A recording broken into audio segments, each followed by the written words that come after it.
पूरी तरह से चिपक कर घुट गए थे। बन गए चावल? एक काम करो, तुम डाइनिंग टेबल पर ले आओ, मैंने सब कुछ लगा दिया है, मैं सलाद रख रही हूँ। पूजा ने चावल बर्तन में निकाले और सबके लिए डाइनिंग टेबल पर ले गई। अरे वाह, आज तो नई बहू के हाथ के चावल खाने को मिलेंगे। पूजा बहू, हमें पूरा यकीन है कि तुमने बढ़िया चावल बनाए होंगे। लाओ भाई, राजमा भी दो और चावल भी। पूजा चावल के बर्तन से ढक्कन हटाती है तो सब लोग जब चावल की तरफ देखते हैं तो हक्के बक्के रह जाते हैं। ये क्या है पूजा, तुमने तो चावल की जगह चावल का भरता बना दिया। ये कैसे घुटे हुए चिपके चावल बनाए? मुझे नहीं पता था कि तुम चावल नहीं चावल का भरता बनाओगी।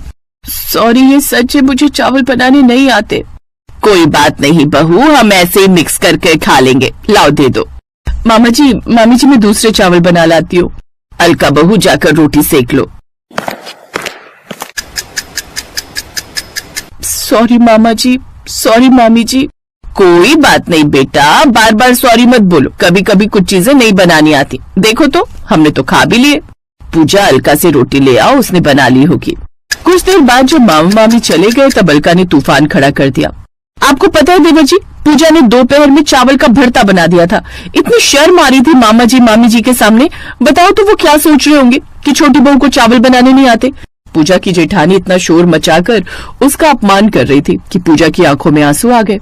बस भी करो अलका, कितना सुनाओगी? अरे नहीं आते तो क्या हुआ, मैं बनाने सिखा दूंगी बहू को चावल। पूजा बहू, चिंता मत करो, आज जो गलती तुमसे हुई है उसके लिए पछतावा करने की कोई जरूरत नहीं। कुछ चीजें ऐसी होती हैं जो हम ठीक से बना ही नहीं पाते। अब मुझे ही देख लो, मैं जब भी आटा गूंथती हूँ तो मेरे से आटा ढीला हो जाता है, मैं आटा सख्त गूंथ ही नहीं पाती। अलका बहू, तुम भी तो कई बार जब कढ़ी बनाती हो तो कभी तो बहुत अच्छी बन जाती है, कभी बिल्कुल नहीं बनती। तो क्या इसमें तुम अपने लिए ढिंडोरा पीटती हो कि तुमसे चीज अच्छी नहीं बनी? और रही बात इन चावलों की, हम इन चावल का भरता ही बनाएंगे, एक नई रेसिपी। चलो पूजा बहू, रसोई में चलते हैं। तुम मुझे प्याज, टमाटर, हरी मिर्च, लहसुन, अदरक सब कुछ काट कर दो, मैं इन चावल का भरता बनाऊंगी। और कल से मेरी ड्यूटी शुरू होगी तुम्हें चावल बनाना सिखाने की। अपनी सास की बात सुनकर पूजा के चेहरे पर सुकून की मुस्कान आ जाती है। पूजा की सास चावल का भरता बनाती है क्योंकि वो जानती थी कि पूजा ने भले ही चावल घुटे हुए बनाए हैं पर दिल से बनाए हैं, इसलिए वो पूजा के बनाए हुए चावलों का मान रखती है और सबको चावल का भरता बहुत ही टेस्टी लगता है।